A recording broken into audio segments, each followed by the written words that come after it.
Good morning, everyone. We are commencing the event now. I would request everyone to take their seats, please.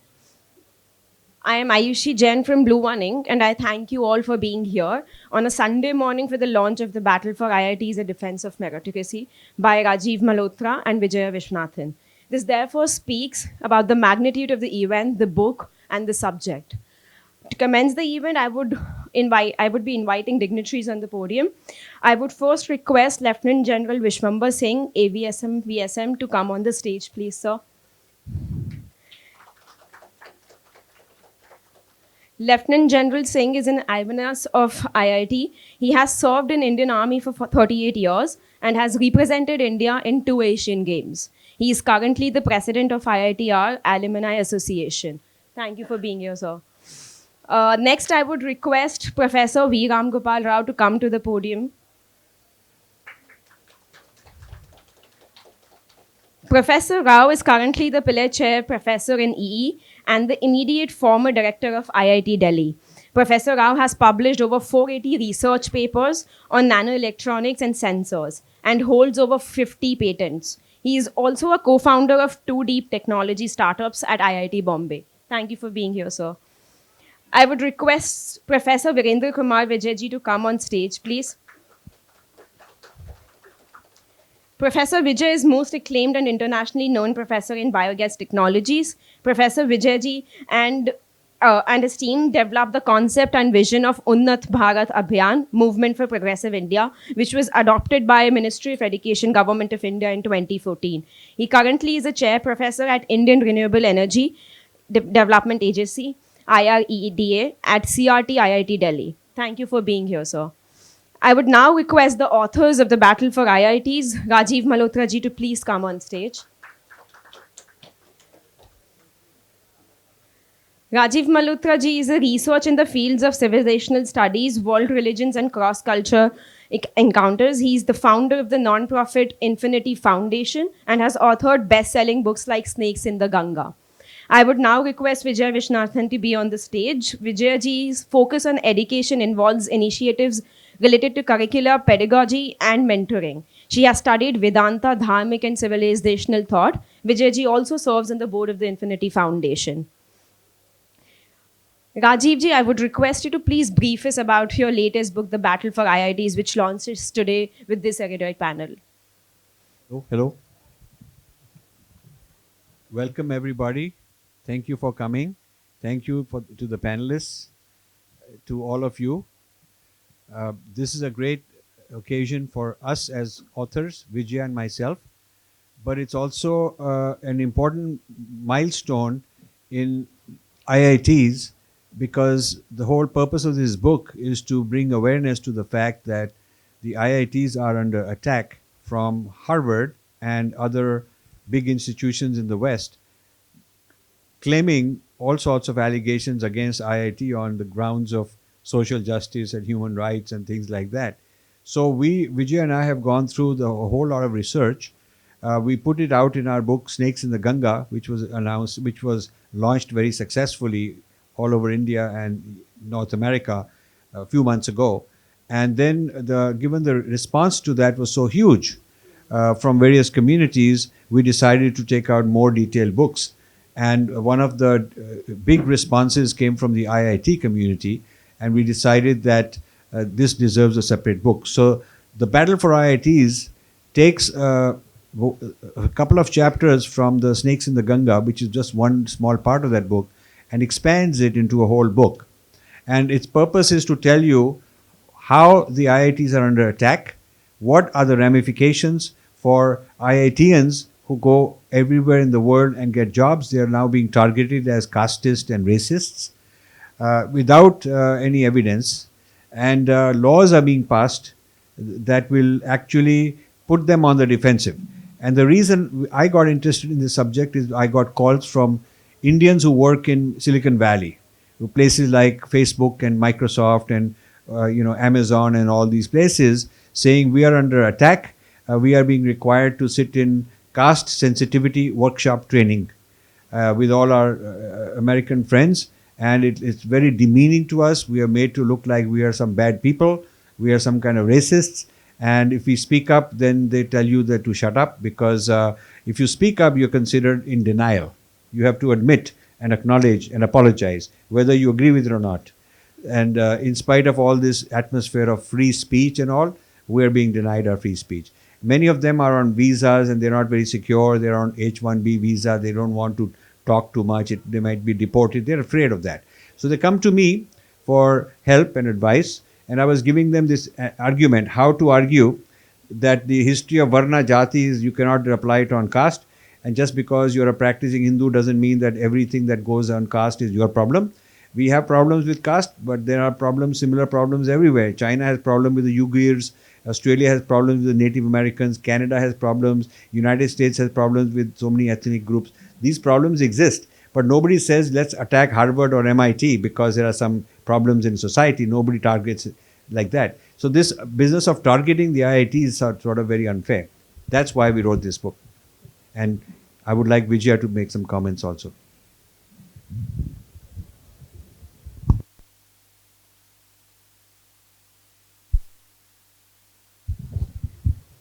The consequences of this doesn't stop at IIT. This is just the first in a number of attacks that are going to follow on all engineering institutions and all higher education institutions. And we know this because we see the canary in the coal mine as far as US higher education institutions are concerned. In the US right now, you have one admin officer for every undergrad student at Yale University, for example. So there are 1,500 undergrad students at Yale, and you have 1,500 admin officers. These are like commissars who will tell students how to behave, who will tell faculty how to behave, who guide the research of faculty members towards certain DEI initiatives and sustainable development goals. So the whole thing is moving in that direction. So it's very important that we take note of what's going on. The DEI offices have entered the corporate space. They have entered education institutions, and we are all for inclusivity and diversity. We are not against it, but this is all based on US social justice ideas, and we have to ask diversity and equity under whose framework. So that's the question. We're not against any of these principles. We're all for it. We'd like to embrace it, but it has to be in sync with our civilizational thought and not some Western idea of social structure that's mapped on recklessly upon our society. So that's what we are against. And if we don't do anything about this now, the future is very bleak because the freedom or academic freedom is going to be lost. People get into academia because they have a lot of freedom to pursue certain subjects. And now in the US, top scientists are told where they should put their energies and what kind of problems they should solve by social scientists. So it's a war between social scientists and the hard scientists. People are into hard science. So that's where this whole thing is heading.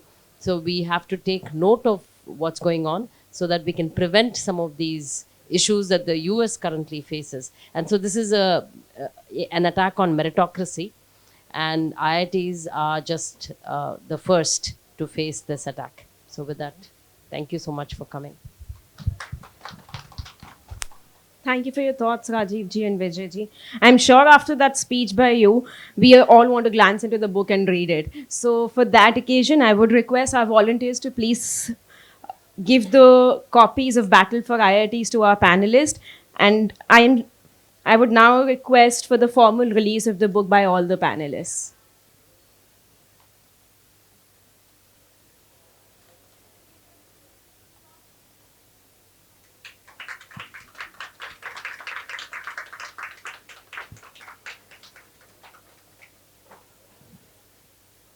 Thank you, everyone.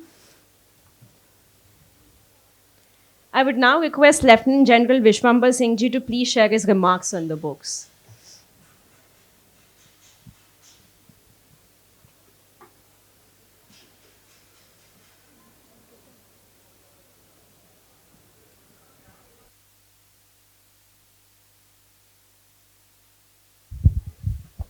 Yeah.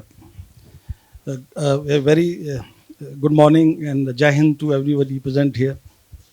Rajivji, when it was mentioned to me that I have to be a panelist here on this book titled Battle for IITs, I thought initially it is a battle to get into IITs and how one should be encouraging youngsters to prepare themselves to get into the IITs, being product of one of the IITs myself.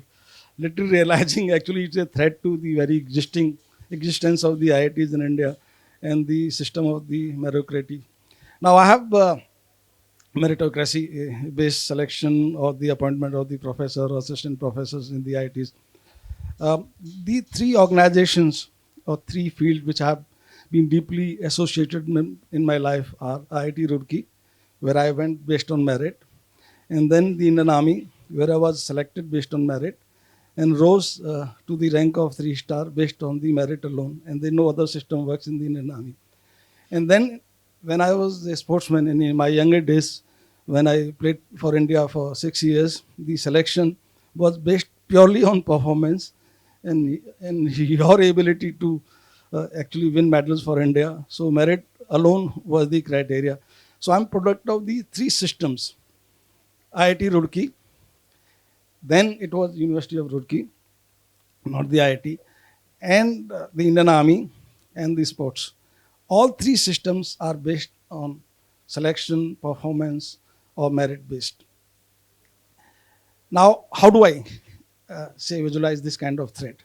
I'm not inside the IITs, I'm not a professor. So the professors, two professors sitting on my left and right, they can describe the threat in a much better way. But Rajiv ji, and the way Vijaya you have said, if this is a threat, then it's a very serious issue. And I correlate this in the army parlance that a comprehensive national power of a country, or you can say total national power of a country, is sum total of military, economics, hard, soft power, including science and technology, human resource, culture, everything put together is a sum total which a country can project in front of the international community. IITs are contributing in a big way for the development of India and growth of India. And when it is, I say growth of India, it is the development of comprehensive national power of India. So any attack on IITs is actually attack on development and growth of India and the sovereignty of India. So if the threat is real, I will not comment whether it is artificial, real, or hyped threat. That the two professors, and you know better than that. But if it is real, then it is a very serious issue. Caste system in India is prevalent. Right? When we are young child in our village, I've seen this, but things are changing. Things are totally changing. Today, the same people are sitting one to one on the same chair and drinking tea in the same cup of tea. So in the villages in the rural India, it has gone down to that level. So how long we'll continue to hype on this caste system, which is actually through the government resources or through the social awareness? The Pradhan, I'm come from a small village, which is pure Jat village, and we have a panchayat where a Dalit is a sarpanch. The MLA of my constituency is a Dalit. Now this is nobody is talking about the such systems in India. Why these things are not being talked about abroad? That how Dalits are being empowered by the same government, same society, and he's accepted as a sarpanch. And it is a Jat dominated, high caste dominated panchayat. So why we are not talking about it? So why only these isolated incidents, say in IIT Mumbai, or say little more, going to deeper this thing, IIT Chennai, are highlighted to malign the image of India that we are still casteist in our approach. When we were even in 70s, when I joined IIT Roorkee, we never talked about this caste at all. We used to brand each other like Fokies or Magga or Gissu. We had these kind of terms in IIT Roorkee. जो ज़्यादा पढ़ते हैं, they're called Gissus. और जो मग्गे हैं, जो रटते रहते हैं, they're called Maggas. Or Fokies who came from the city environment, who were convent educated, who could speak better English than people like me, who were the product of the government schools, Hindi medium, and joined IIT Roorkee after 12th. So there was like you can say humor amongst the student community on these lines, pull each other's leg. But I never witnessed any casteism in Roorkee from 75 to 79. Now I'm the president of 44,000 alumni community. And we are one alumni community, and we have chapters all over. And amongst the alumni community, I have never seen this kind of. Nobody ever talks about this. So who are these people who are inventing this? That the IIT alumni or IITs are casteist. Yes, we firmly believe in inclusive growth. If I have not got good education coming from a farmer's background, I wouldn't have become, or had I not gone to Roorkee, I wouldn't have become an army officer. Because you can say I didn't actually belong, I had no so-called culture capital to start with. But I have to fight my own battles. But today my children have accumulated some culture capital. This is real. This is the fact of the life. So is culture capital is bad for the family or bad for a student? If he is coming from a particular background, like our children from defense background do very well outside. They may not be very good in studies, but they are all-rounders because of the culture capital they acquire in the army life. So is it bad, or it is something negative, or it is their fault? So why they are being branded in this particular manner? Inclusive growth should start at the grassroots level. If you want to bring everybody at par, then target school level education, where there are divisions. By the time they come to IIT, they are 17 or 18 years old. And everybody comes minimum after 12th standards. So what happens from 1st to 12th? That is the critical issue. So who's focusing on that? And then what happens in army, we have a very good system of training people. Like you are trained for an appointment, like junior command course trains you to become a very good company commander. Or the senior command course for you to become a very good battalion commander. Now these are the structured courses. So why don't we have something similar in the academics? So you prepare the people who have no culture capital or who have not enjoyed the benefits of good education or who have not been able to acquire good skills. So when they come to IITs, put them through some courses, allow them to grow, help them in accumulating that kind of knowledge and confidence. Like I was mentoring a student of IIT Gandhinagar during Corona on communication skills and leadership skills through social media. Now I am from IIT Roorkee and mentoring somebody else who belongs to IIT, and she was a Dalit girl. Because she approached me through director that I want to acquire these skills. So these kind of programs, if are run in the schools or in the colleges, to actually identify the weak students and then allow and give them wherewithal to grow. Little help, little mentoring, little coaching, I am sure they will come up. But once they compete outside the world, it has to be purely based on merit. You can train, you can push, groom, whatever you want to do, but the competition and the appointment has to be. Now imagine, I was talking to Professor, imagine all the vacancies in the IITs are filled up, say about 100, 150 numbers, based on reservation. What happens to the students?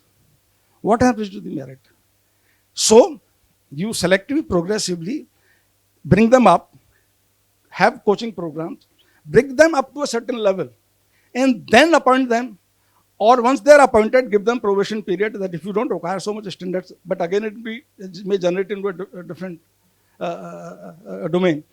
Because somebody will say this has been thrown out because of the casteist or the some other criteria. He was not given the adequate time to prepare.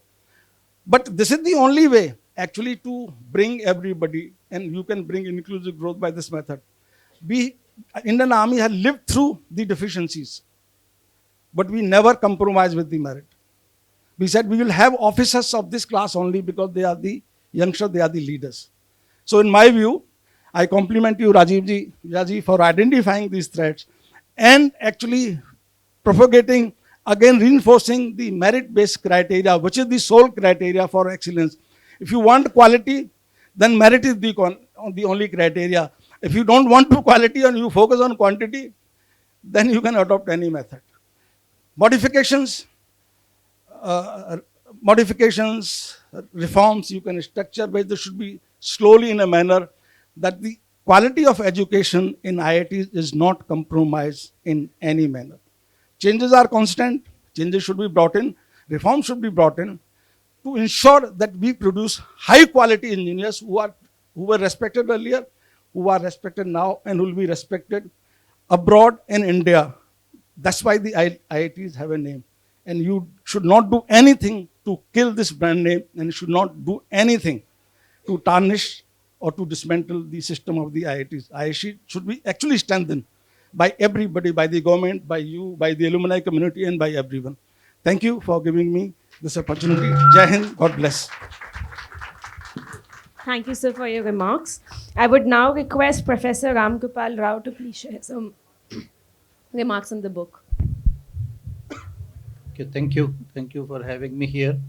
I am, probably qualified to speak on this topic because of three reasons. One is I have been teaching in IITs, IIT Bombay and IIT Delhi precisely for 25 years now. I've just finished my 25th year of teaching in IITs. I was also director of IIT Delhi for 6 years until last year. And third thing is, fortunately or unfortunately, I was chairman of the committee formed by the Ministry of Education to decide about faculty reservations in IITs, how to implement faculty reservations in IITs. That committee had, along with me, while I was a chairman, director IIT Kanpur, director IIT Roorkee, registrar IIT Bombay. So all 5 IITs were, 7 IITs were represented in some way. And so these are the 3 reasons on which I am qualified to, probably speak on this topic. And I have read the book. I think the book takes an academic view of meritocracy versus the caste system and all that. I think that's all right. And but I will only talk about the administrative issues of these implementations and their repercussions. And in fact, if you study why in this country we haven't been able to build any other brand other than IITs in the education, state universities are all declining, right? Every year you see horror stories coming out of state universities. The central universities are barely surviving, right? But IITs are still, talked in high terms, and all over the world they have a recognition, they have a brand value, and all of that. So, but I think to understand what repercussions these policies can have on IITs, we need to see why state universities have actually failed to live up to their promise. I mean, even good state universities have gone down so much now. Look at Calcutta University, look at Bombay University, look at Pune University. Now, they are all they are in deep kind of a trouble right now. The reason is basically, it's concerning the faculty recruitment. In state universities, what happens is faculty positions are approved by the local state government, and state governments never approve these positions. The university goes to the local government saying that I have, this many vacancies, let's say 150 faculty vacancies, give me permission to recruit the faculty. Then the state governments are always under pressure in terms of finances, and those approvals take years to come by. But then, with so many faculty vacancies, the universities cannot run the programs and they teach their students. They start recruiting the contract faculty. So that is how this contract faculty thing came into the state universities. When you are recruiting contract faculty, you don't go through the elaborate norms for advertisement and all that. Whoever is available nearby, you hire them, and because you pay them so less, the good people would not even apply. So they enter this system. Once they enter the system, state governments delay by years in approving the faculty positions. And then these people are entrenched in the system, the contract faculty, they form unions, and then now they cannot be thrown out. You have served Delhi University, you see people have been serving as contract faculty for 20 years now, right? I mean, now suddenly somebody wakes up and says, you go away. Now, where will these people go after spending 20 years in the university? There are unions and there are all kinds of problems, and people go to court. The moment matters end up in court, it will take years and years, and without proper faculty strength, without good merit kind of a thing among the faculty in terms of recruitments, obviously the universities will degrade. The instruction quality, the research, everything suffers, and as a result, now our universities are all going down the hill, and I think that is the biggest challenge. Why in IITs we don't have a problem? In IITs we don't have a problem because there is an IIT council ruling, right, which is chaired by the minister. By some 20 years ago, there was a ruling made by the council that all faculty recruitments go as per the ratio. For every 10 students, you have one pre-approved faculty position. It is pre-approved. Now we don't have to take ministry permission or anybody. And for every one faculty member, we have 1.1 staff approved, pre-approved. Meaning for every 10 faculty, I can recruit 11 staff. For every 10 students, I can recruit one faculty member. And these are approved. As and when we increase the number of students, I know that I have 100 positions and I can go ahead, advertise, recruit, and the best people will come. And we have never implemented the reservations in the faculty cadre. And the IIT system also is a flexible cadre. What is a flexible cadre? Once somebody attains a certain merit as an assistant professor, you can be promoted to the associate professor position or to the professor position. And it doesn't depend on how many positions you have in the associate professor or professor position. That is what the flexible cadre is. You are not stuck for your promotion because somebody has not retired. That system doesn't exist in IITs. So therefore, everything is merit now. The whole faculty recruitments are done on the merit, the appointments, their promotions, everything is based on the merit. And that is what has, and then their positions are all pre-approved. No, I don't have to go to any ministry, any government bureaucrat to get the position approved. That is the single reason why IITs have survived. The moment you start getting the best quality faculty, right, into the system, of course they will build the best institutions. You take the IIT Delhi faculty, those 700 faculty we have, take them to Ethiopia, they can build another IIT in Ethiopia. I can guarantee you that they can build another IIT in any other country in the world. So to me, the biggest challenge is how do we retain this flexibility in the faculty cadre. So now the government, the reason why our committee was appointed was, they said now you need to implement reservations in the faculty. Now how do the reservations thing actually work? To fill up the faculty positions as per reservation, you need to make a roster, right? I have 100 positions available, right? 50% are reserved. Out of 50%, this many for SCs, this many for STs, this many for OBCs and all that. And we have a flexible cadre. We don't even have any fixed number of positions at the associate professor level, at the professor level. But reservations apply for all the cadres. So now the question is, how do you recruit people when you have a flexible cadre, when you don't even know your total number of faculty? How would you even allocate them to different as per the reservation? That is the big problem now the ministry is facing. As long as IITs follow the flexible cadre, you cannot implement reservations. Now, what is the solution to that? The solution now, what is being discussed at the highest levels is to remove that flexible cadre. Now, the moment you remove the flexible cadre, I can tell you it will have deep repercussions on the IIT system. If I am an assistant professor, I have got the country's highest national award, let's say the equivalent of Nobel Prize or anything, but I cannot get promoted because somebody is not retiring at the higher levels. And now I will get frustrated in my position because I don't have a chance of ever getting promoted. I will look for, Ashoka University, I will look for Shivnadar University, and I will start, quitting the institute. And then once these faculty leave these institutions, I can tell you it really doesn't matter, how good quality students you have, everything will collapse in no time, because teachers are the ones which are the pillar of the IIT system, the faculty. You talk to any alumni, the people they remember are the dedication, the passion, of the teachers, how they taught them and how much of pains they took to explain. Everybody has a personal story to narrate. So to me, the IITs will get destroyed as soon as we start removing the flexible cadre. And without removing the flexible cadre, nobody will have a solution how to implement reservations in the IIT system. So now that is my biggest reason to worry about the IIT brand. And that we don't know how to address it right now. Nobody knows right now. In the ministry level, they are discussing. In IITs, we are resisting. But but how do you implement it? Without the flexible cadre system removed, how do you implement reservation? So that is a big problem now the government is facing, and this is the practical issue. And student reservations we have already implemented, right? I mean, what is there to now among IITs? 70% of students come through one quota or the other. 70%. Now I can tell you in private how it all adds up to 70%. 70% of students come through one quota or the other. And now in computer science department at IIT Delhi, you will have students from 20th rank in the JEE Advanced to 20,000 rank. All the 20th rank to 20,000 students in the same class, taught by the same teacher, using the same curriculum, right? Now you imagine the challenge a teacher faces, when you have such disparity in the student community in terms of their learning ability, right? If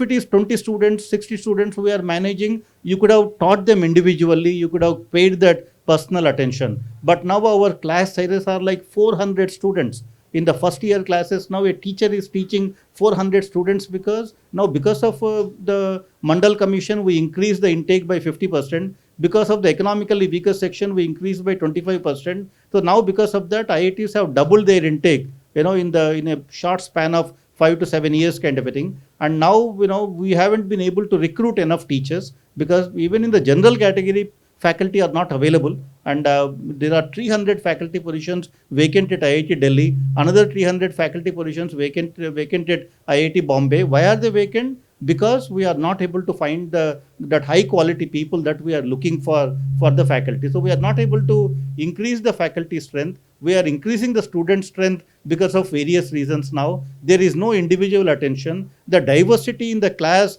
has grown to a very large extent now, like 20th ranker to 20,000 ranker in the same class. Obviously you will have student problems. I mean, when somebody with very much less ability to grasp concepts sits with another student who is the best in the world. I mean, 20th rank JE advanced is like a genius by any country standard. Now, when they see each other, there is obviously going to be a pressure on these students, and whatever problems you are seeing, what are coming out of IITs is all because of that. So we need to increase the faculty strength now. We need to have more faculty, more infrastructure. And but I mean, I'm not a great fan of these examinations, but there is no other recourse. How do you admit students, when the ratio is 1:500, right? For out of 500 students, if you have to recruit one student, the examinations will be made tough.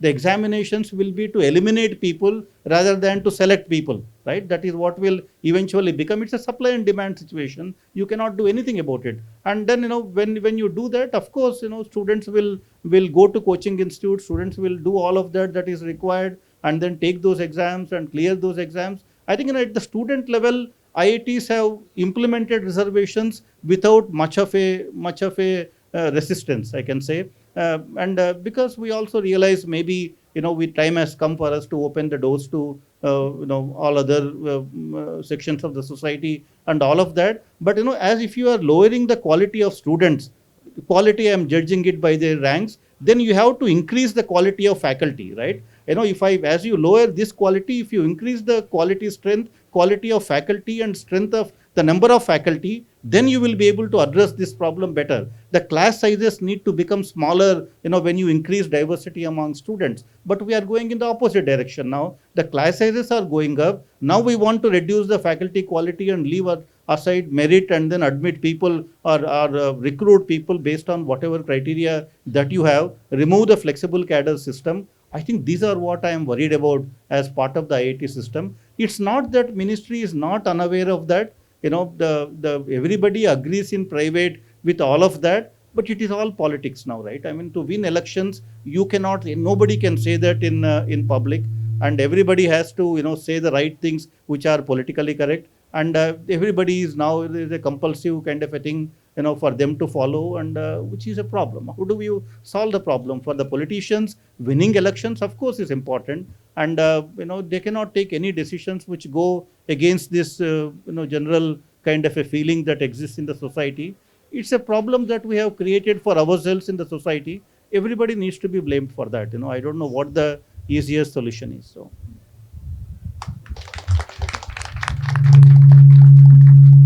Can we wait until the next sound system? The sound system, if you have to turn off it, then you turn off, but not that room sound. Turn it off if you don't know.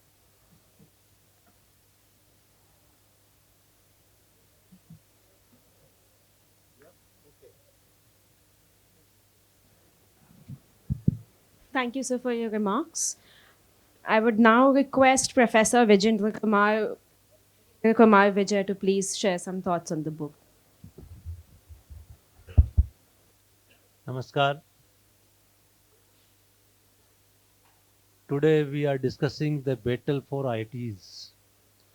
And Professor Ram Gopal Rao has rightly mentioned that how we can preserve our IITs, written by Rajiv ji and supplemented by our Brigadier Lieutenant General from IIT Roorkee. I would like to mention only 2-3 major points which I feel is relevant for our society, relevant for our IIT system, relevant for higher education system. मैं पिछले 30 साल से लगभग IIT Delhi में हूँ और आपको पता होगा सबको कि IIT में कौन स्टूडेंट्स आते हैं। जेई जो है, जेई पास करके आते हैं। जेई दुनिया का सबसे टफेस्ट एग्जाम हम मान सकते हैं उसको। पूरे दिन इंडिया भर के कोचिंग इंस्टीट्यूट में बेचारी 6th क्लास से 7th क्लास से 8th क्लास से बच्चे ट्रेनिंग लेते हैं और फिर उनका एडमिशन IITs में होता है। प्रोफेसर राव मेंशन्ड कि सभी IITs में, जो पुरानी IITs है मेनली, अभी तो उनकी बात करें हम, जो 7 IITs हैं, फैकल्टी पोजीशन लगभग 20 से 40% तक खाली हैं। जब भी तक की रिजर्वेशन नहीं था तब भी खाली हैं। क्यों खाली हैं? क्योंकि जिस तरह का फैकल्टी हम चाहते हैं IITs में, उसको ढूंढ के लाना और उसको सेलेक्ट करना सभी कोशिश करते हैं, सारे फैकल्टी कोशिश करते हैं, हेड ऑफ डिपार्टमेंट्स कोशिश करते हैं, डायरेक्टर्स कोशिश करते हैं, फिर भी वो भरी नहीं जा रही हैं। क्यों नहीं भरी जा रही हैं? ऐसा नहीं है कि बहुत ज़्यादा अवेलेबल नहीं है या बाहर से नहीं आ रहे हैं या हायर क्वालिफिकेशन वाले नहीं है, पर हमको जिस तरह का फैकल्टी चाहिए उस क्वालिटी का फैकल्टी हर डिपार्टमेंट में जो सारे फैकल्टी मेंबर बने हुए हैं, हेड ऑफ डिपार्टमेंट हैं, वो इसको स्क्रूटनाइज करते हैं कि हमको इसी लेवल का हो गया, हमको उसी लेवल का फैकल्टी चाहिए और अगर वो हमको नहीं मिलता तो हम नहीं लेते हैं। मैं centre for rural development technology में पढ़ाता हूँ और मैं जो क्लास लेता हूँ ओपन इलेक्टिव क्लास होती है IIT दिल्ली में रूरल एनर्जी सिस्टम्स की। उसमें मैंने डिसाइड किया हुआ कि भाई 100 बच्चे तक मैं लिया करूँगा हर सेमेस्टर में क्लास में। और जो मेरी क्लास है उसमें बीटेक के स्टूडेंट्स होते हैं, एमटेक के स्टूडेंट होते हैं, पीएचडी के स्टूडेंट्स होते हैं। लगभग 60-70% बीटेक वाले होते हैं, सभी ब्रांच के, कंप्यूटर हो चाहे इलेक्ट्रिकल हो चाहे मैकेनिकल हो, केमिकल हो, टेक्सटाइल हो, सारे। फिर एमटेक वाले होते हैं और पीएचडी वाले होते हैं। और हर सेमेस्टर में रजिस्टर करते हैं 200-300 लड़के, फिर हम सेलेक्ट करते हैं उसमें से मैं भाई जिनका थोड़ा CGPA ठीक है वो उन्हीं को कट ऑफ हम रख लेते हैं और फिर उनको सेलेक्ट करते हैं। तो जब हम सोसाइटी के लिए काम कर रहे हैं, देश के लिए काम कर रहे हैं, हमारी एक ब्रांड वैल्यू, आप देखिए कि 1960 से जब से IIT शुरू हुआ 2000 तक हमने यूएस में इतना कंट्रीब्यूट किया कि यूएस की सीनेट ने एक रिजोल्यूशन पास किया कि IITs have contributed in the development of US economy and we are thankful to IIT system.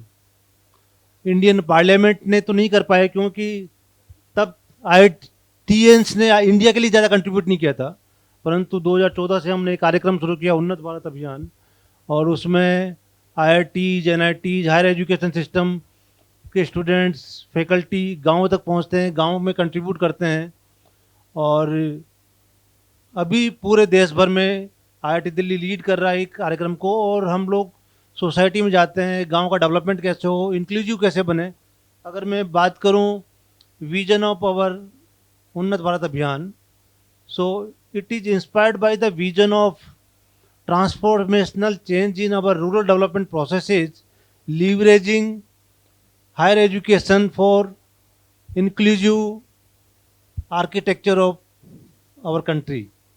It includes all IITs, NITs, ISETs, central institutes, state universities, and how we are aspiring for say developed country by 2047. 100 साल में हम Aspire कर रहे हैं कि हम लोग एक डेवलप्ड कंट्री क्रेडिट लेवल पे आ जाएंगे।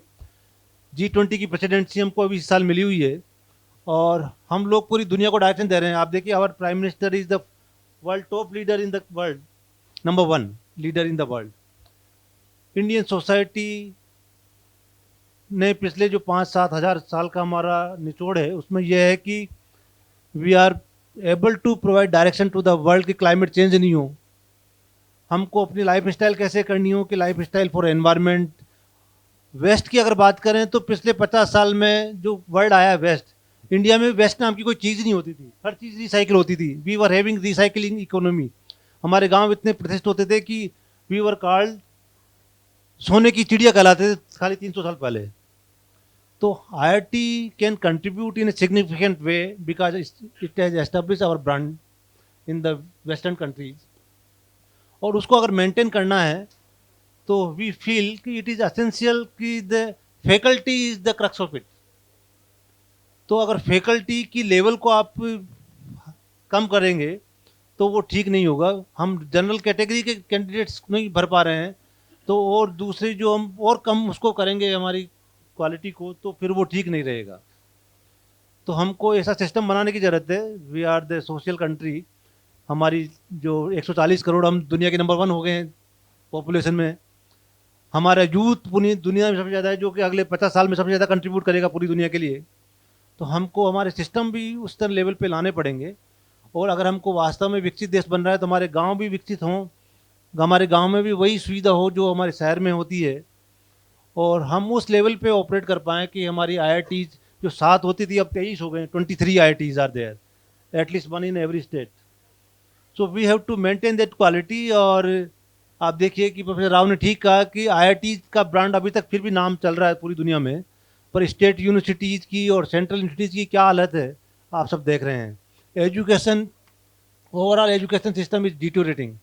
कोई भी एक BA BCom BSc BTech करके आएगा, बच्चे को आप पूछो कितने हज़ार की नौकरी लग जाएगी तेरी, नहीं कि कोई चांस ही नहीं है नौकरी लगने का। BA BCom BSc BEd। तो हमको सोचना पड़ेगा कि how we can engage our education system to our livelihood, कि हम पढ़ लिख के जाएँ तो पढ़ लिख के बाद अपनी ज़िंदगी जीवन यापन का भी हमको तजुर्बा गुण आ जाए, वो सिस्टम हमको डेवलपमेंट करना पड़ेगा। और IIT में आप देखिए कि हम पर्सनालिटी डेवलप पे बहुत जोर देते हैं। हमारे स्टूडेंट्स आप देखिए कोर फील्ड में काम नहीं करने ज़्यादातर लोग, 70-60-70% हमारे दुनिया में चाहे वर्ल्ड बैंक्स में जाते हैं या कंसल्टेंसी में जाते हैं, दूसरी जो उनका कोर है फिजिक्स, ये सिविल इंजीनियरिंग है या मैकेनिकल इंजीनियरिंग में, उसमें नहीं जाते हैं, टेक्सटाइल में नहीं जाते हैं, केमिकल में नहीं जा रहे हैं, पर वो जा रहे हैं कंसल्टिंग में, वो बैंक्स में, फाइनेंस में, दूसरे में। चाहे डिग्री कोई सी भी हो, क्योंकि हम उनकी पर्सनालिटी को इस लेवल बना देते हैं। तो उसको मेंटेन करना है तो हमारे को उनके जो टीचर हैं उनके लिए रेस्पेक्ट भी होना चाहिए स्टूडेंट्स में। और वो तब आएगा रेस्पेक्ट, कब आएगा बताइए आप। टीचर के लिए हमारे मन में रेस्पेक्ट कब होता है? जब उनको लगता है कि ये मेरे को डिलीवर करने के लायक है। मैं क्लास लेता हूँ, मैं जब क्लास लेता हूँ तो कोविड में हमने देखा कि लगभग 50% अटेंडेंस, 40% अटेंडेंस रहती थी। मैं जब कोविड के बाद में जब वापस शुरू की तो मेरी क्लास में मैं चाहता हूँ अटेंडेंस 100% रहे। और लड़कों को भी लगता है कि वो अपने आप आ जाते हैं दौड़ दौड़ के, कि भाई मैं सर की क्लास में से करेंगे तो वो टेक्स्ट बुक में नहीं मिलेगा, वो हमको किताब में नहीं मिलेगा, कहीं पढ़ने में इंटरनेट में नहीं मिलेगा, वो जो पढ़ा रहे हैं वो तो वही पढ़ा सकते हैं। तो that's why they attend 100% attendance is there in my class. तो आपको हमको ये सिस्टम बनाना पड़ेगा कि हमारे जो टीचर हों किस लायक हों, और अब वो अगर मेंटेन कर पाएंगे जो कि राजीव जी ने कहा है, तो हमारा देश का भी भला होगा, हमारे समाज का भी भला होगा, और हम जो विकसित राष्ट्र की बात 2047 तक हमारी परिकल्पना है उसको हम साकार कर पाएंगे। बहुत बहुत धन्यवाद। Thank you, sir, for your remarks. This takes us to the panel discussion. The speech of the panelists was so in-depth. I'm sure the panel discussion will be exceptionally informational. After the panel discussion, we'll be having a Q&A session followed by media interactions and book signings. So I would request everyone to keep forming their questions if they have any during the panel discussion. Volunteers will be collecting the questions from the audience and we'll be asking the panel then. We will now begin the panel discussion. Over to you, people.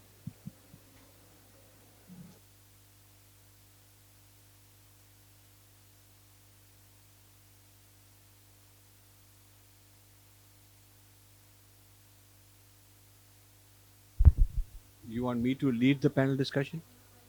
You lead the panel. So, you want me to moderate? Okay. Okay. So we can have. Any question? Yeah, anybody? Yeah, yeah. How is the formatting? It's Q&A. We started with Q&A. Yeah. Because if it's a discussion, then somebody has to initiate. No, it's a QA. I think Q&A, she wants panel discussion. So if you have any remarks, more further remarks on the book, and if you want to discuss with the panel, we can do that. Thank you very much, everyone, for wonderful remarks. I hope that we're going tomorrow to IIT Kanpur for some presentation. Then we're going to Mumbai, IIT Bombay.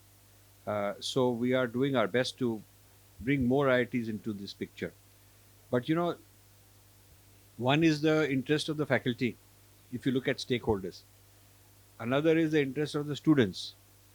But the interest of the students who've graduated and go out looking in the job market are now facing a stigma. They're facing this prejudice that you people are something wrong with you. So that is what has to flow back into the IITs. So far, the IITs have not felt the pain, but once the alumni start feeling the pain and bringing it back, IITians will not be able to say, people sitting in the faculty will not be able to say, it's not our job, it's too controversial, we don't want to do it. Just like the reputation of the IIT went up because of the alumni going around the world, because of the people becoming the Sundar Pichais and all that. That is what built up the IIT reputation.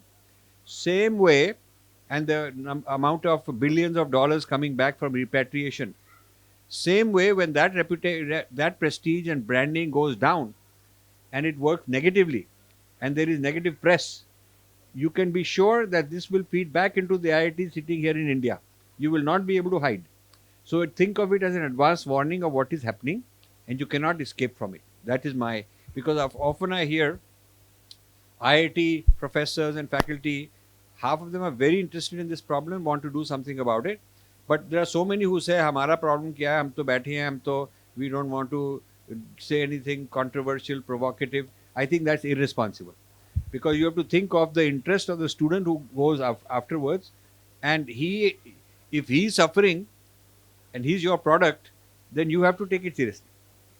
So this is my comment. Add whatever you said, sir, and share very briefly some personal experiences. In Roorkee, known is a unique culture of mentoring and grooming by the seniors.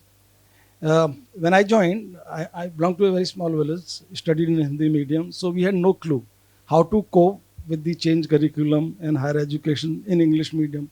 It is the seniors, the second year students who taught us, who prepared us for 6 months, and after that we became quite familiar.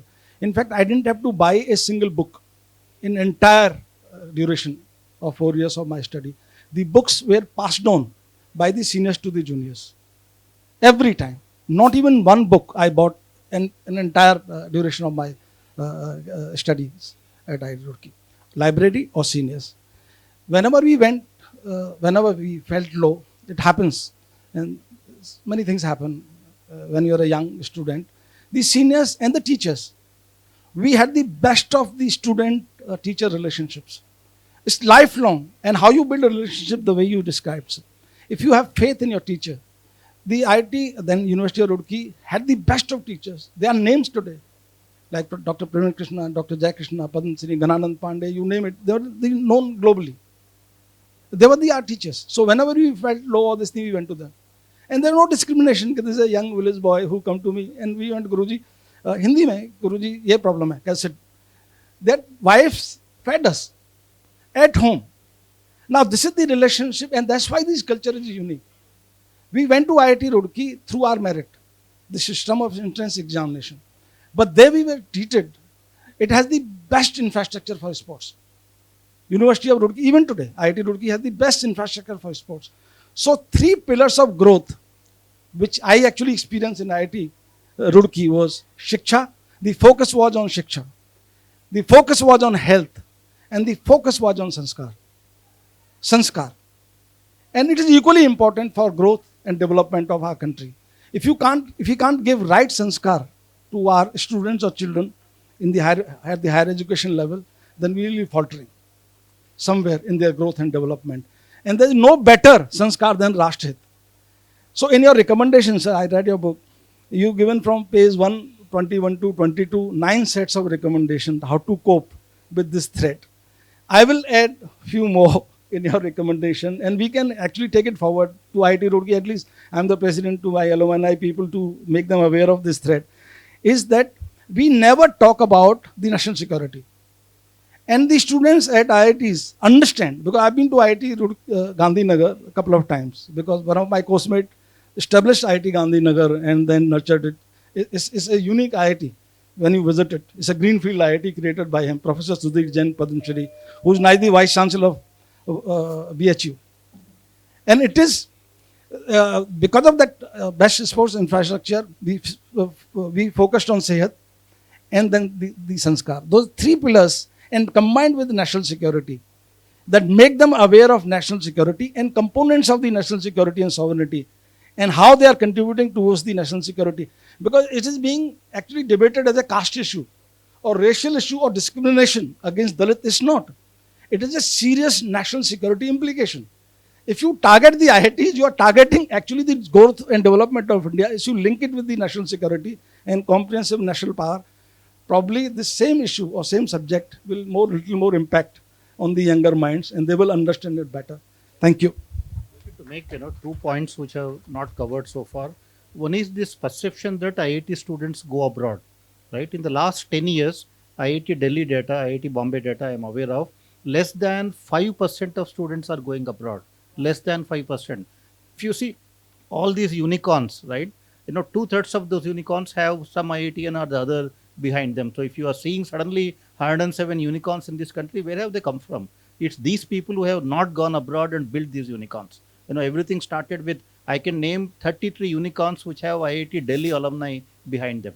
So I think that is one thing which they have done. The second thing I read in the book is the criticism that IITs receive a lot of funding, right? IITs don't receive a lot of funding. Other institutions receive less funding. That is how one should put it. IIT funding which you receive, after all, I was director for 6 years, so I should know. The money goes for payment of salaries, right? What the ministry gives as a grant, and then it goes for payment of pensions. It goes for payment of scholarships. After that, what is left is about 20 crores, which is required to maintain these 50, 500 acre campuses that we all have. That's all the money that we receive. So that there is no extra money that I can suddenly build a 100 crore facility. There is nothing like that. IIT Delhi has a loan from Canara Bank of 630 crores.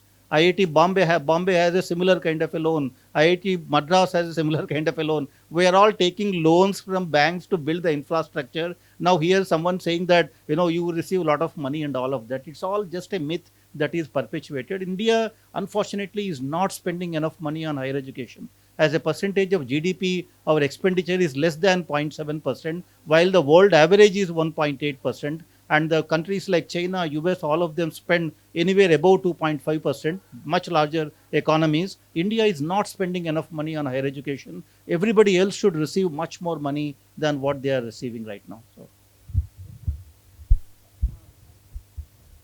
I want to add one more thing to what Rajiv ji mentioned. This point, this is going to come home to roost for even to people who think it doesn't affect them. In fact, most of the scientific journals have made it impossible for people to publish anymore if it is not it's not in the direction that they're looking for. Example, if you're sitting in IIT and not solving a Dalit problem or something through technology, in the future you won't be able to publish your work because it's not towards sustainability. So what China has done is it's trying to move away from this citation index, the science citation index that is used to measure how many articles a professor publishes, and that's how they recruit scholars. So China says we need to disconnect from the Western science citation index and create their own journals for science, because their own journals for science are better equipped to decide what kind of science China needs to work on, and not base them on Western rubric of what are the problems that science needs to tackle. So this is all coming very, very fast down the pike, and our researchers and scholars in India who don't want to participate in these kinds of discussions will soon find that their academic freedom is totally lost. And this is because they haven't participated in this discussion. Along the same lines, what I want to say is that this whole attack on IITs is not an attack from technocrats, but from social scientists. So this is another interesting thing. Social sciences people are now encroaching into the field of technology because they're jealous that they're not really legitimate or scientific, or they don't have career opportunities, and the technocrats have moved ahead and done very well. So it is a social science models of justice and fair education and whatnot. And as Vijaya said, scientific journals are now beginning to, from starting with Scientific American and its influence all over the world, including in India. Scientific journals are beginning to decide social policy on what kind of research should be funded. In other words, it used to be that if it's technically interesting and it make a breakthrough and you can get some new theories or you can get some new materials or new engineering, then it's the technocrats who decide. But under the rubric of social relevance, what is socially relevant, they are deciding things like will it help the LGBTQ community? Will it help the black community? Are there enough Dalits representative? So now the lot of scientists in the Western world, and that influence is coming into India, are very upset at this because China does not care about these things. It's moving ahead because it's wanting meritocracy.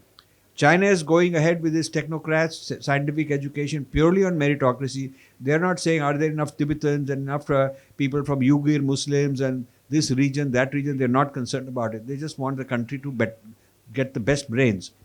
If you were creating a cricket team based on some quota, you're not going to win. Not going to win. If you are going to create a military based on some kind of allocation of quota, you're not going to win. If you are going to create so now this problem is entering the corporate structure because of American influence.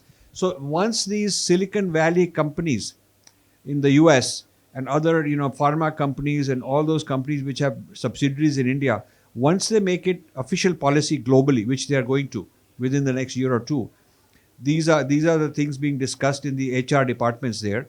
Once this becomes global policy on human rights and social justice, and anyone who's a Dalit files a complaint, then the upper caste manager has to be fired or inquiry against him, things like that. What you're going to see is this kind of thing will come to India because you'll have Microsoft subsidiary and Google subsidiary and all these Amazon subsidiaries will start implementing the same global policies, and they will also implement it on the outsourcing. The companies like TCS and Infosys who do outsourcing will be subject to the same policies. I have a friend in World Bank who told me this, and we are going to put out that interview in the next couple of weeks. His interview is going to come out on our video channel. And he says that the same people have gone to World Bank and started preaching that World Bank loans and funding around the world should be caste sensitive. They should look at does a project hire enough caste people of a certain caste? Are there too many people of a certain caste? Does it hire enough minorities? So in other words, whether you will get your loan or not will depend on some people sitting there looking at it from a social science point of view. So the development of the country and the development of its science and technology and education has now been hijacked by the social scientists. This is a very important point that you should think about.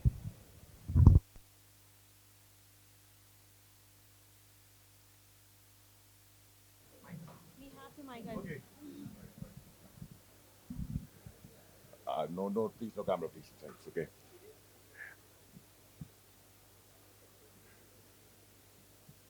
Can I speak? Yeah. But Professor, do you see this thing being more of a point towards the democratic government in the US?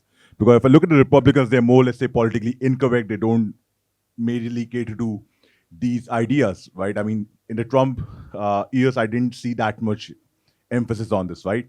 But if you look at the Biden years or maybe Obama back in the day, right, it used to be way more. So do you think it's more in the alignment of the right and the left in the political establishment, or do you see it as a general trend So going forward? I'll answer the question. Question is is it the left in the United States starting this? And the answer is yes. So if you read the book Snakes in the Ganga, we explain how this comes from.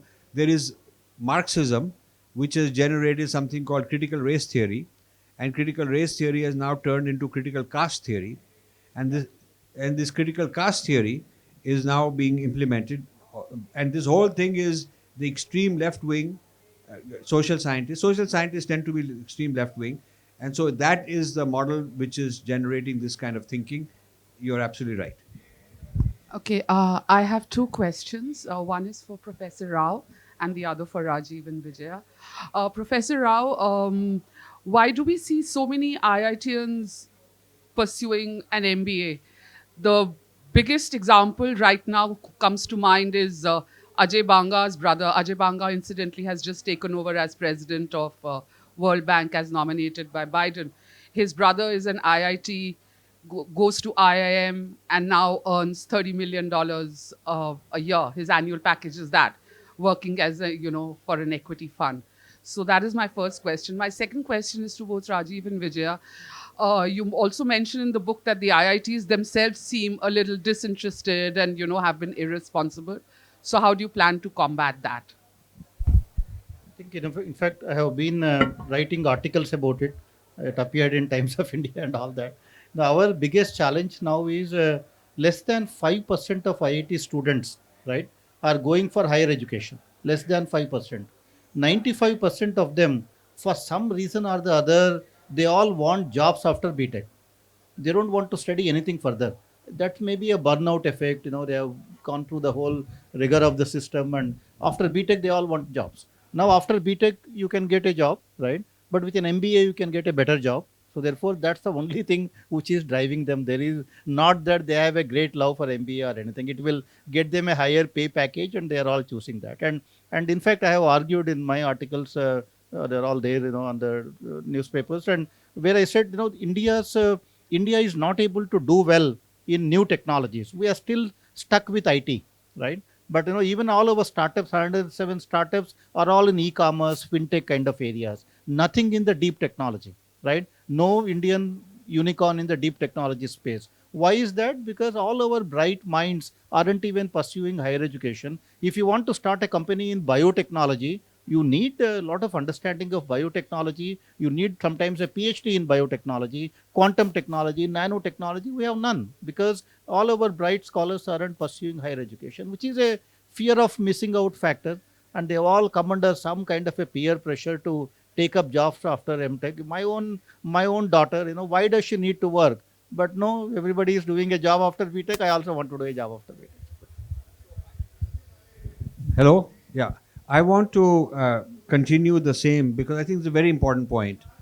It is not that IITians going to MBA is the issue. The real problem is different. IITs are not producing people who are working engineers. They are working businessmen.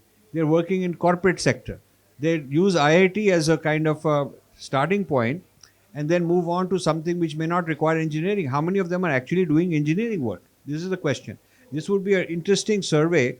What percent of IITians 5 years after graduating are practicing as engineers doing engineering work? Very few, very few. So it means that we're not really becoming a nation of engineers. We're becoming a nation of some kind of administrative people.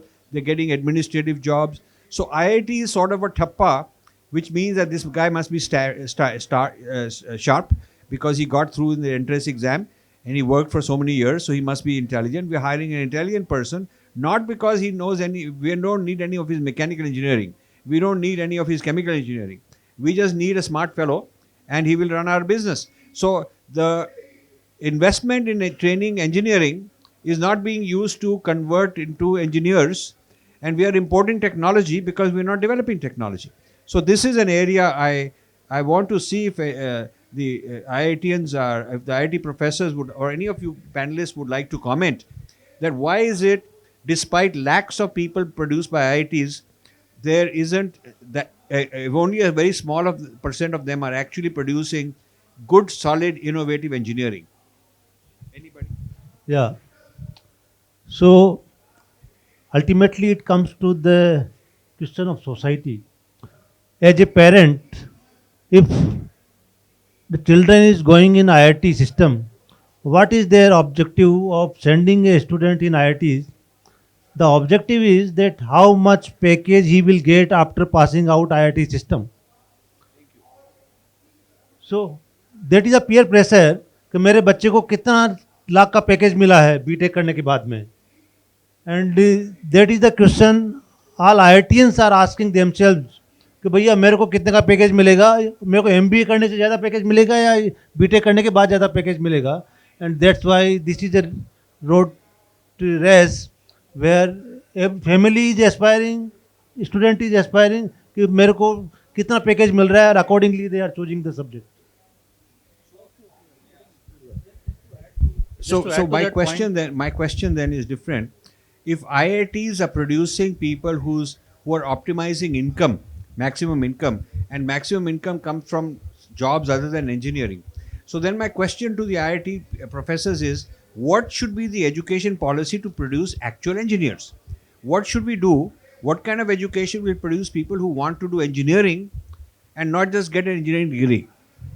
Yeah, in fact, this is all matter of this fear of missing out factors, and as long as the IT, e-commerce, fintech companies pay more, so much more than the core companies, I mean, the students are just choosing them, unfortunately, and I think it's what is there in the society now. As long as the society values money and not other things, students also will follow the same thing. I think these things need to be taught also at the family level. I think what do we expect our children to do kind of a thing. And at IIT Delhi, for example, we never advertise the pay packages. You will never see in the news about IIT students getting these 1 crore package, 2 crore package. Many of them come under pressure by listening to these stories, and everybody wants those high paying kind of jobs, and those high paying jobs are only available in fintech and other areas. So IIT Delhi is the only one institute in the country which never advertises the pay packages. So I have a different view. We are trying to the question before us is, why is India not producing engineers who do engineering? We are producing IITians with the engineering thappa, but they are not doing engineering. One answer we got was that the craving for money is, therefore they are not doing engineering. But I have a different answer also. I think the reason industry is not doing engineering is because it is cheaper to import it. It is cheaper to license it than to develop it. So if you look at Defense Department, they are buying for tens of millions of dollars a Rafael jet, which is full of artificial intelligence, because we have all kind of AI engineers, but we don't develop our own AI. We let these guys go to some foreign country, make a lot of money developing the technology for them. So Indian brains are used for developing technology for foreign companies, and then these foreign companies who own the technology license it back to us. So India is a licensee. Its economy consists of two things. One is labor export, brains export. We're exporting lakhs of brains of Indians who are doing work for foreign companies building their patents. That is one economy. I'm very proud of it. I keep arguing about it for 10 years, 20, 15 years, but people are not interested because they make quick money. This is called jugaad, quick money, fast buck. That is the mentality of everybody from Tata's on down. They just want to make quick money, hire a IIT guy for $10,000 a year, rent him out for 30,000, 40,000, and you make a lot of money. You don't need to do any investment, no risk. So risk-free is the mentality. Risk-free and quick buck is the mentality of the industry. And then rent back, license back, unko thoda royalty de do. It's better to pay them royalty than to take the risk of developing it yourself. Whether it is pharmaceuticals, whether it is automobile, whatever technology it is, it's better to rent your brain and buy back the technology. This is the reason that the IITians are not being used as engineers, because there is not demand for engineering. There's a demand for all this other kind of jugaad. Now, this requires a shift in the total government policy towards industry. It is the responsibility of the ministries of industry to come up with policies such that we have domestic R&D. India's R&D as a % of GDP is among the lowest in the world. And so we are not even, we are not investing because R&D is risk. Government, I mean, industrial person doesn't want to take risk. He can make a lot of money without risk. Why should he take risk? Government is not investing in high risk R&D. So I think that the IITians are, IITians cannot be blamed because that's where the opportunities are. It's for the country to create opportunities in genuine engineering. There is a different perspective also.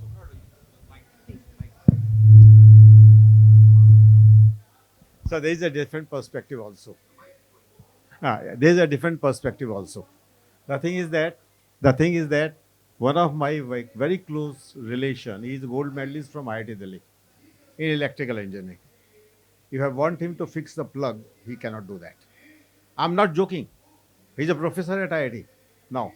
But what happens?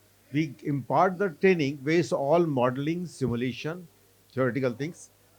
So many professors who have retired who are still working at IIT Delhi, mine. Once I say, well, you do something experimentation, you know what is a dissertation or MTech is 20-page paper. That's a dissertation. That's all theoretical things. Now we have to change the pattern altogether and work it out. As for the industry is concerned, I was president with Tata's. I want persons who can produce the things and do the things, but we don't get it. So those are some of the fundamental problems which we have solved even from the IIT level, education. I'm an academician too. I'm really telling you, sir, take any engineer. They all have the bookish knowledge. They don't do anything practical. Practicals are written, it's not performed. They are sad state of affairs in the private universities also.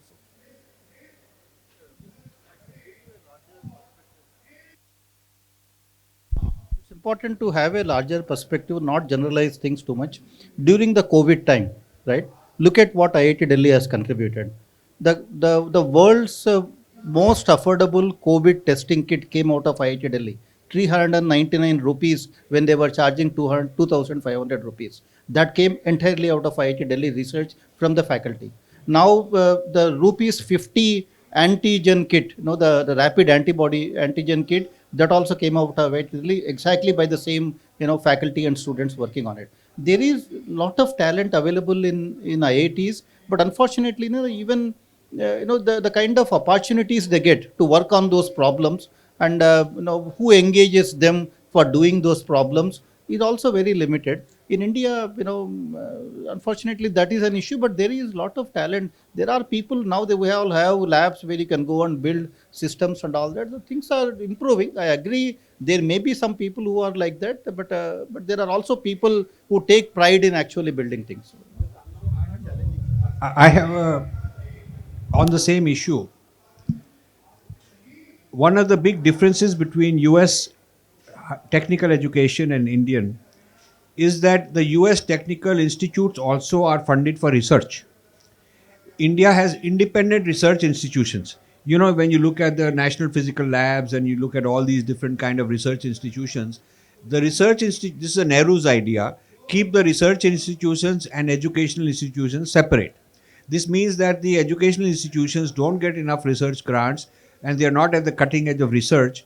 If they were combined, if the institutions where you are teaching were also the institutions where you are doing research, then your students would get involved in research. I was a computer science student, and my professor had, in the United States, my professor had grants from the Pentagon to do some very high tech kind of work for the military, and I got military clearance to go and work on the project as a student, and I felt very excited. And so most higher education students in the United States work on research projects either funded by industry or funded by the military or the government.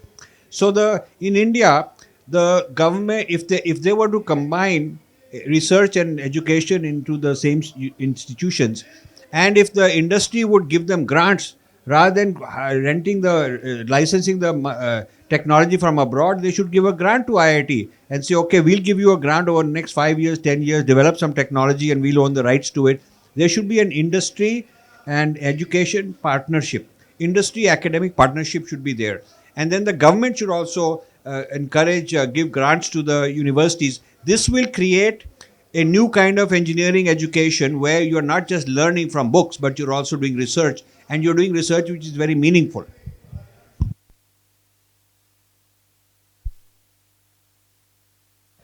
Sir, Professor, there is no way the professors, the students of IITs are really cream of that age in the world, no doubt. When I used to talk to my friends at IIT, they say, well, they give us opportunity to teach. So that's the type of respect they have. But the thing is that the way we mold them, that's the basic question what I'm talking. I'm not saying there is a lack of talent, but we have to mold them accordingly. That we are not doing that. So it is the same situation all the tier 2 engineering colleges also. So that's the point I'm saying. We have to make our way, our own.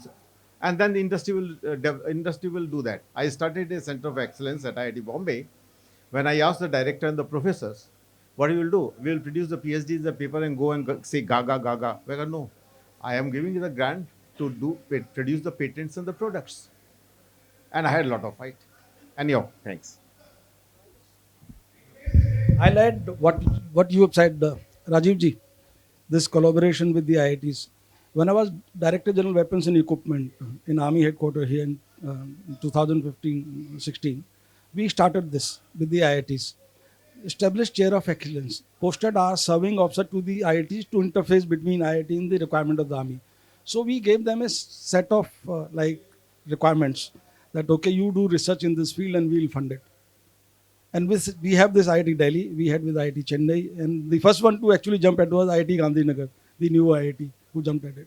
So this already started. We have then to meet that requirement, we have to establish and create a new organization, Army Design Bureau, to interface between IITs, the DRDO and others and the requirement of the Army Headquarters. We started making the perspective plan open to the IITs and everybody so they can participate in the research and development. And in the Army is encouraging these funds. On my own, to my department, I gave a lot of projects to the Department of Architecture in Zurki to do for the Army in mountains, remote areas, so that students gains first experience. It is actually the practical training and exposure of the students during these 4 or 5 years of state IITs. If they can go through that, then perfectly they will come out with better engineers. Otherwise, if you don't have no practical experience or no outdoor experience, then they only come out with theory masters and very little practical knowledge on the ground. And we have all faced it in our organizations. Same with the state with the Army also. We had a lot of theory masters who have to send to remote areas to gain first-hand experience on ground. Thank you. I can just add in that. Now perception among the faculty is also changing in IIT system. I can quote myself. हम 200 घरों से kitchen waste लेते हैं IT campus से, biogas plant में डालते हैं. जो बायोगैस बन रही है पिछले 11 साल से मेरी गाड़ी बायोगैस पे चल रही है. We upgraded technology, licensed it and patented it and licensed to many industries in our country. As well as I am filling that purified biogas into my car and requested the Ministry of Petroleum to launch a biofuel policy in 2018.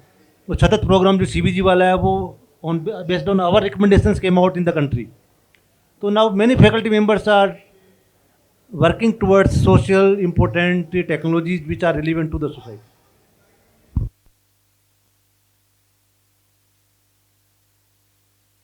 Hello, I have a question.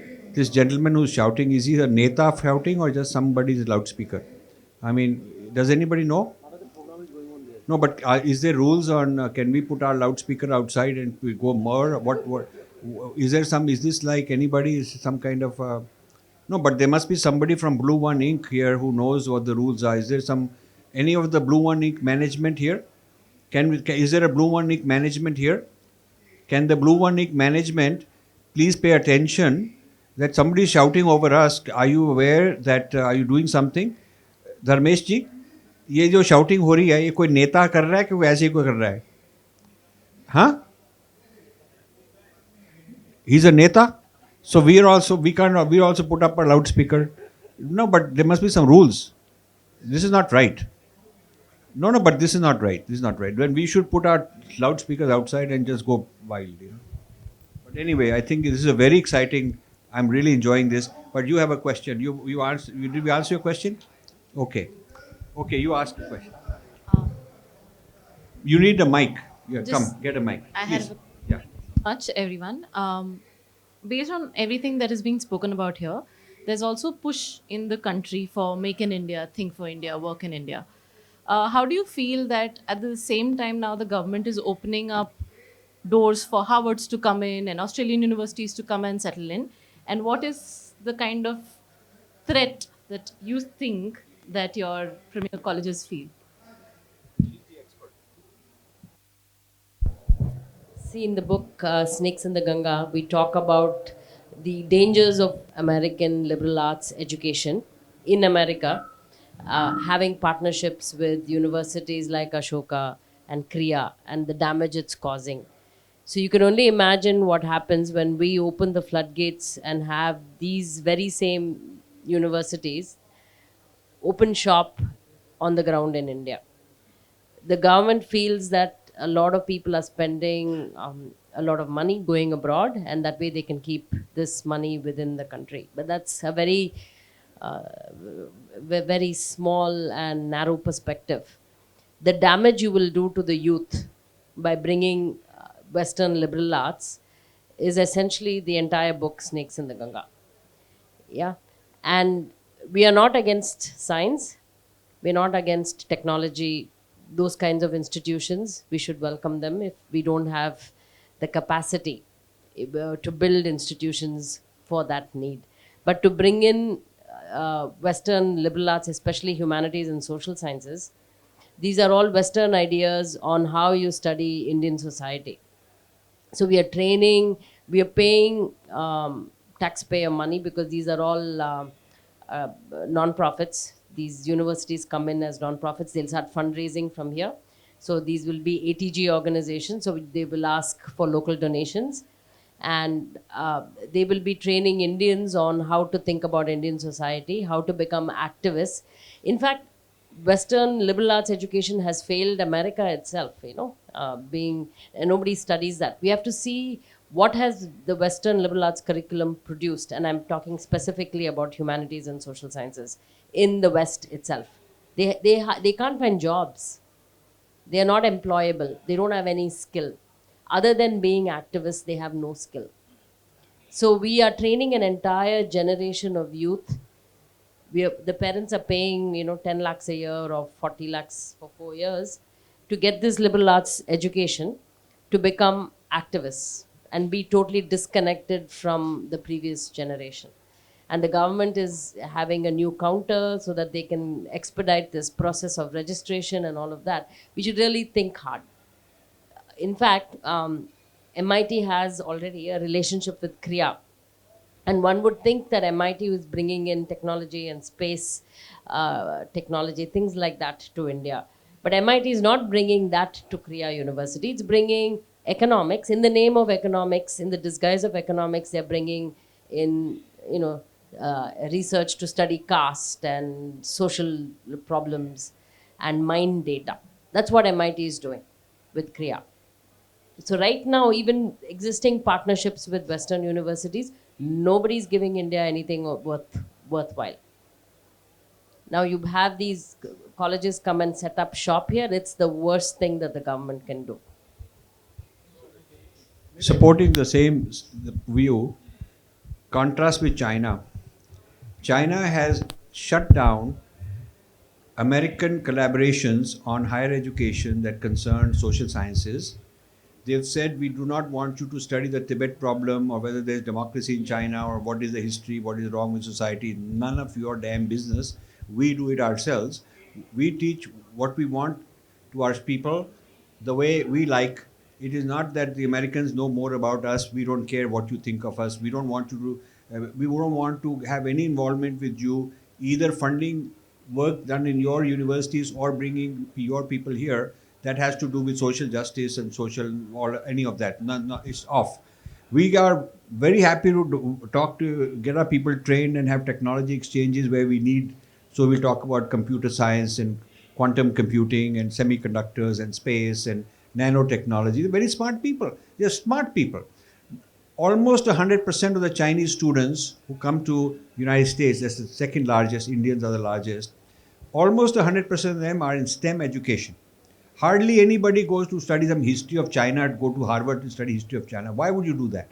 And in India's case, a very large percent, I wish the government would publish records or percentages and the trends, but a very large percent of the people are going and studying the social justice. They go here and they attend some Harvard program on India, and it's all about Dalits and about what happened here and there.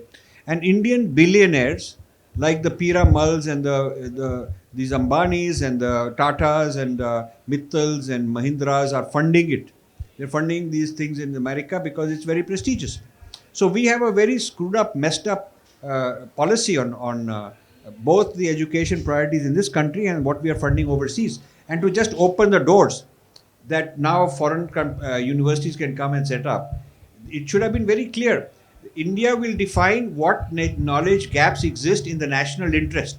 You, the foreign company, university, can apply for permission to teach that in India, and then when we like your curriculum, your syllabus, and whatnot, we will allow you to do it. That's what they should do, and the floodgates will open. They should allow that, and then they should say after good behavior for 5 years, operating in India or whatever number of years, we will then consider allowing you more courses. But we should first only limit to courses where we have need, and not the other guys deciding what they want to teach, because this will open the floodgates to we after a lot of lobbying, we convinced the government to stop foreign funding of NGOs because they were doing conversion and they were doing all these breaking India stuff. Now, instead of funding NGOs, they're starting their own universities here. So they've started bringing the Samp ka Ghosla here only. So this is making it worse, and government is sleeping. And we are totally against this, because everybody I've talked to from the HRD ministry and so on are clueless, and they are just very much enamored by the fact that some Gora Sahibs will come and teach us. It means we must be very important. It's a deep inferiority complex that we have. I will give you another perspective. You can make your own, judgment on that. For example, there is a UGC draft policy available where they are seeking suggestions. The one issue I see, which I have also provided my feedback. They are asking any university which is in the top 500, right? Even in the subject rankings, there are many Indian universities which are already in the top 500. In many subjects, we are even in the top 100. So there is no need to have all such second-rated universities which are buying these ranks and ranked somewhere, come and set up independent campuses. The difference is the government institutions have lot of restrictions right now.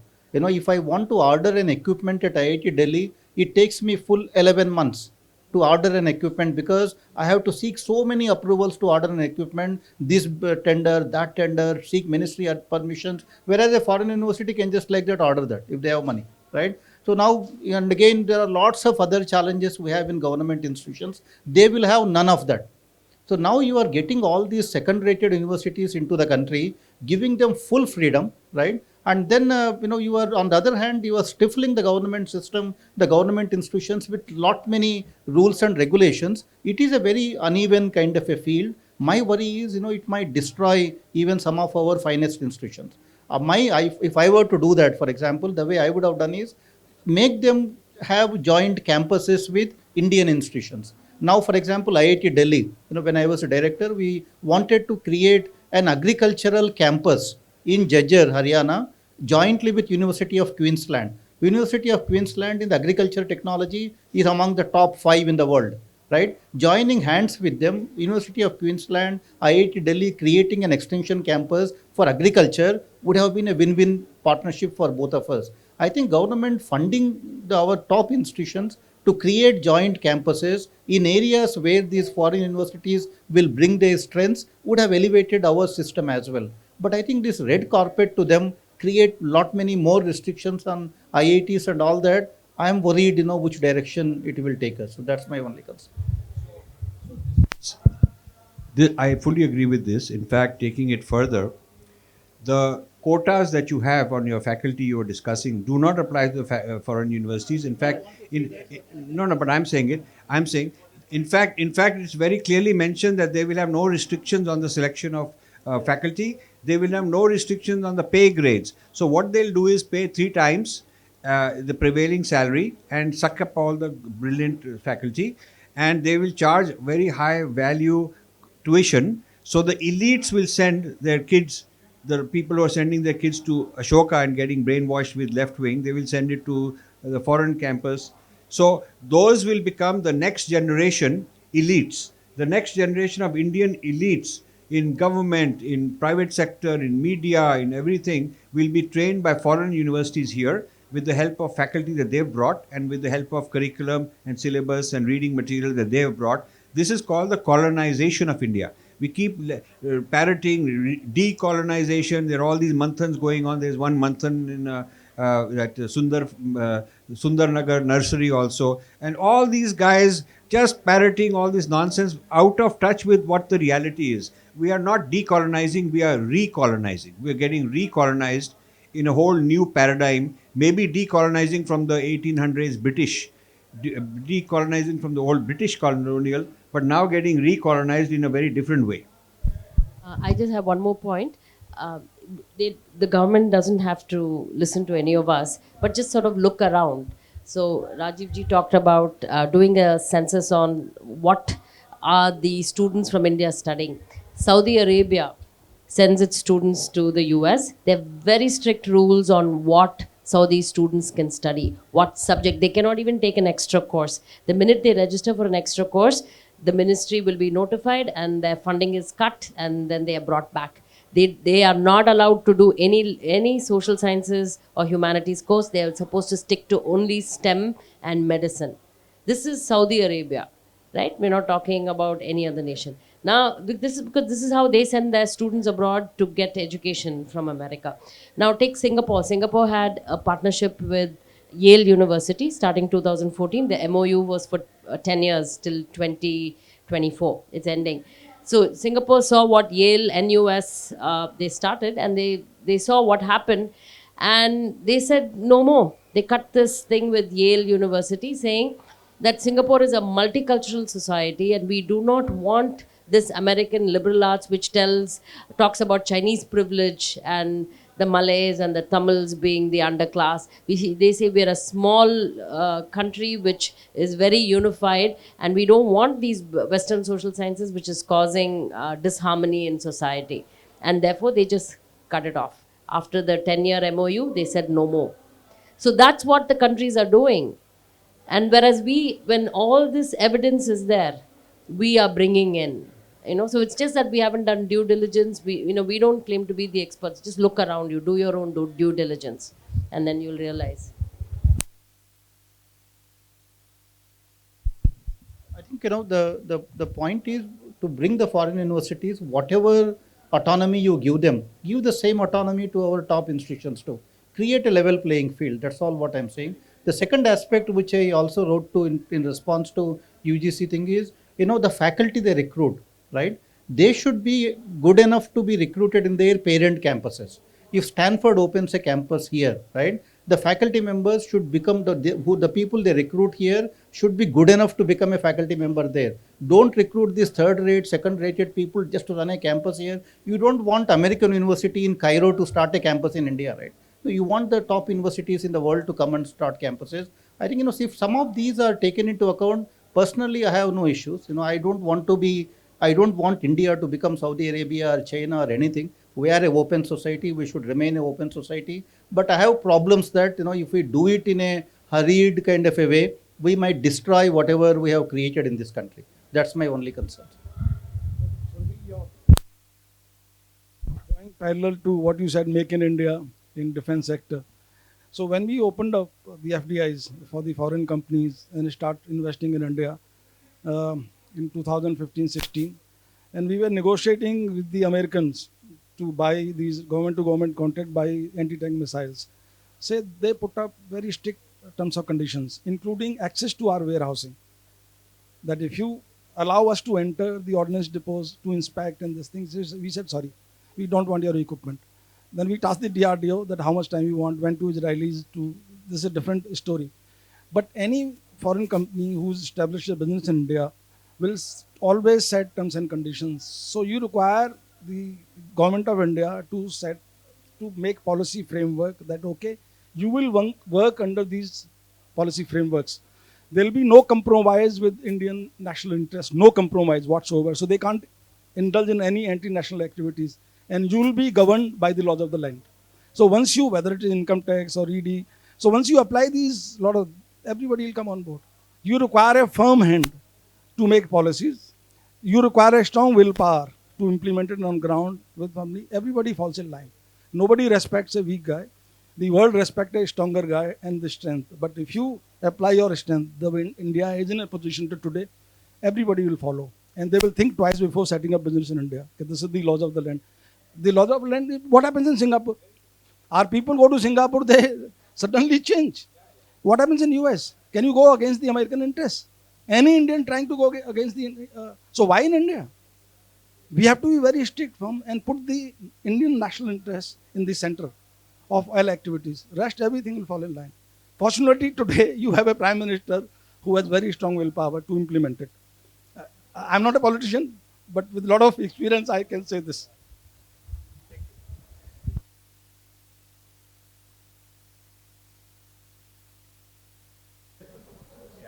Fascinating discussion. I learned so many things, but it is I will limit to few things. One is why the UGC PhD they changed the rule suddenly, abruptly, that the ladder of anybody can go beyond without the